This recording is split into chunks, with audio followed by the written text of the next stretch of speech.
কেউ যদি তোমার জীবন থেকে চলে যেতে চায় তাহলে তাকে আটকে রাখতে চেষ্টা করো না। তাকে এমনভাবে বিদায় দাও যাতে সে একটা সময় তোমাকে ভেবে আফসোস করে।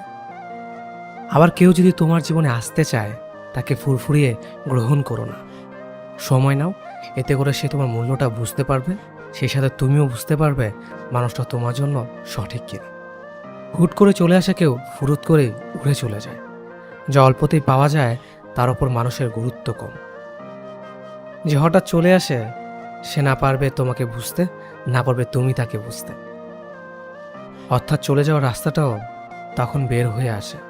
একটা 10তলা ভবন বানাতে যেমন পরীক্ষা করতে হয়, তেমনি কেউ নিজের হৃদয়ে জায়গা দিতে হলেও মানুষের পরীক্ষা নিতে হয়।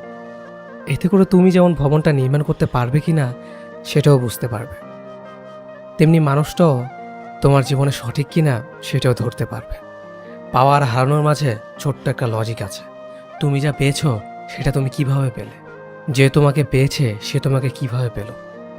যদি খুব সহজে একে অপর পেয়ে যায় তাহলে খুব সহজেই একে অপরকে হারিয়ে ফেলবে। এটাই বাস্তব। তুমি যাকে হারিয়েছ তাকে ভেবে কষ্ট পেও না, কষ্ট পেয়ে লাভ নেই। বরং এটা ভেবে নাও তোমাকে হারিয়ে তার কি ক্ষতি হলো। আর সে এমন একজনকে হারিয়েছে, সে তাকে ভালোবাসত।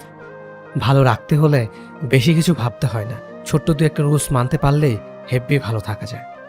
যে আসতে চায় তাকে সময় নিয়ে আসতে দাও, যে যেতে চায় তাকে বিনা কারণেই যেতে দাও। এই আসা যাওয়ার মাঝে কখনো শক্ত দেয়াল হয়ে দাঁড়িয়ে থেকো না। এতে করে তুমি তোমার প্রকৃত জীবনসঙ্গী পাবে, যে শুধু আসবেই কিন্তু কখনো যেতে চাইবে না।